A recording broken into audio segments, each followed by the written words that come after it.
All right, guys. Probably the most sobering take that I've heard from this Canelo Alvarez fight versus Terence Crawford. The most sobering. I've heard a lot of nonsense. I've heard some decent takes.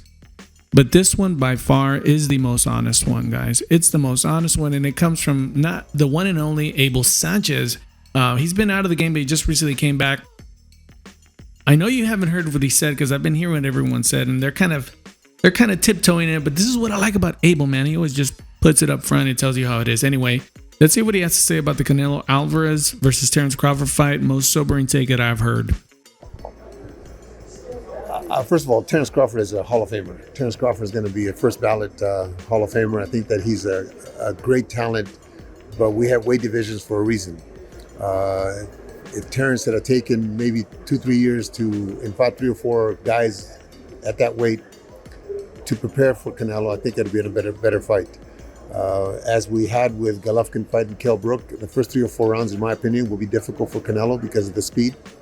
But once he assimilates the speed, I think it's a fight where, as you've seen in Canelo fights, by the 5th or 6th round, it becomes a sparring match for him. He doesn't seem to want to knock anybody out. He just wants to beat you up. So I think that the strength and the size of Canelo will take its toll on Terence in the middle of the fight, and I think Canelo cruises onto a victory. One thing I haven't heard anyone say when it comes to Terence Crawford versus Canelo Alvarez is, why didn't Terence Crawford have a couple of fights, at least at 160 or something, just to work in the weight?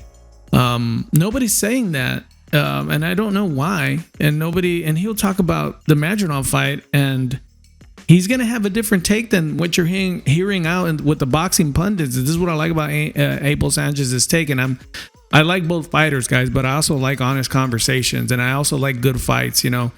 Let's be honest. Nobody wants to see. I don't want to see Canelo Alvarez versus Terence Crawford. I want to see Canelo Alvarez versus David Benavidez. That's the fight we want. That's the fight we should be really aiming for. And Terence Crawford, Ennis 154, one of the Charles, that could be interesting. But anyway, we're not getting that fight. Let's keep hearing what Abel Sanchez has to say. You say size and strength. Do you mean in terms of the punching power? Do you mean in terms of bearing his weight on to Crawford? How does he affect the size over Crawford? Well, Crawford is used to fighting trucks. He's fighting a semi-truck. He's fighting a big truck now. A big truck that is not so much him hitting with a good shot, is like a perfect shot on the chin. It's just him wearing you down with his size and with the Canelo likes to punch in the arms like my guys do in my gym.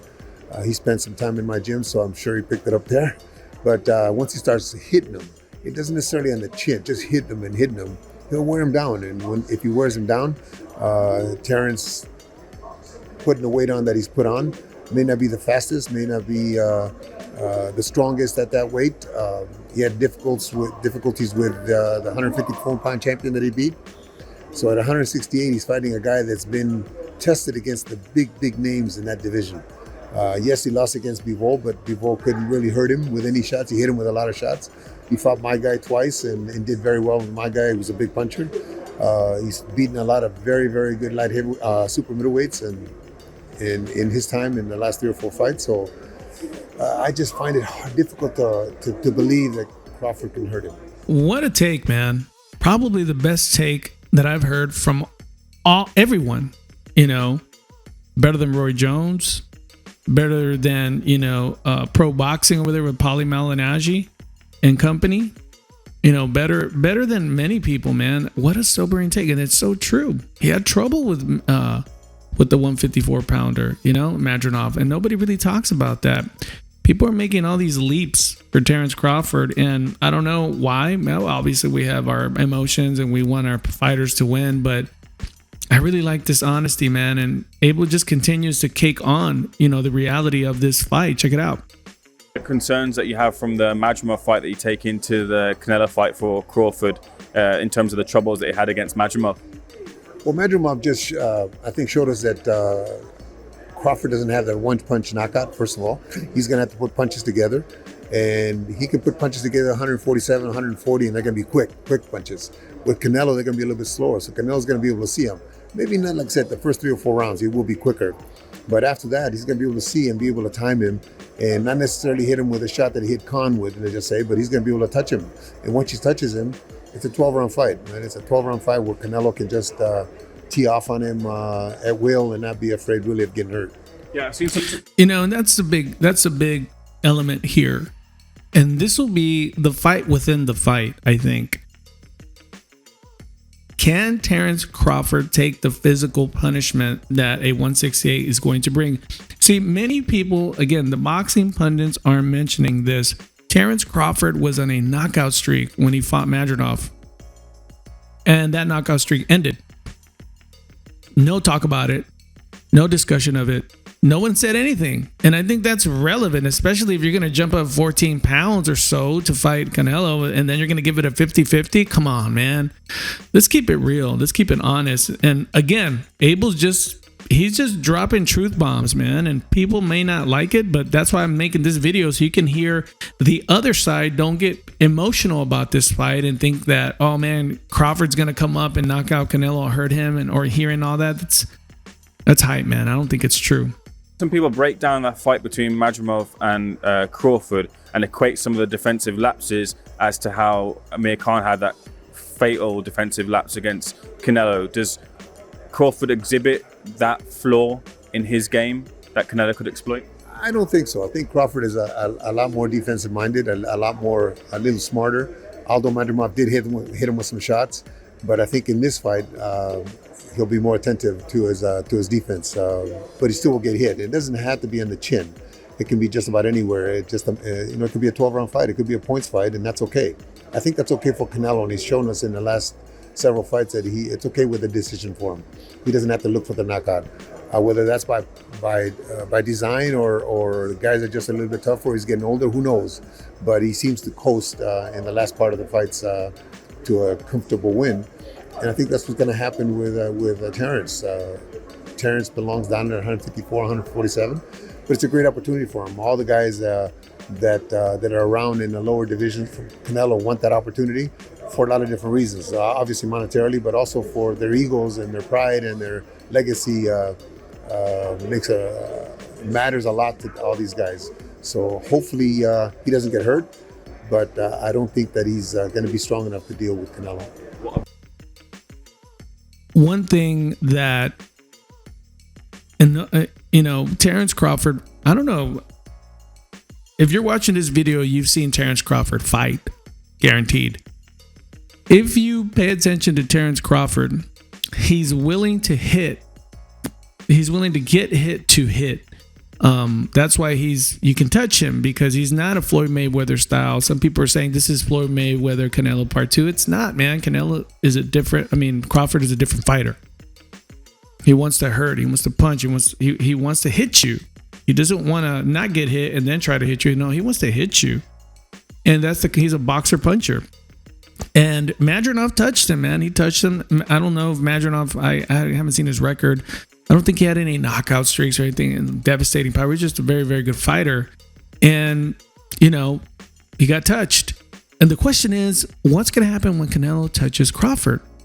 And that's the big question that if you're realistic about it and just look at history, I don't know if Terence Crawford has the capacity physically to take that punishment. But that's what Abel Sanchez is saying here. Sobering take. Finally, someone saying something sobering. The difficulty that Canelo has had with those who are able to be feet of fleet.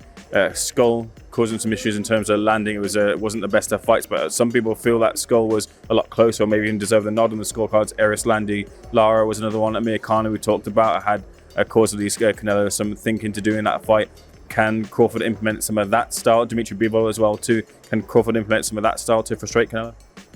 Well, Lara was a long time ago.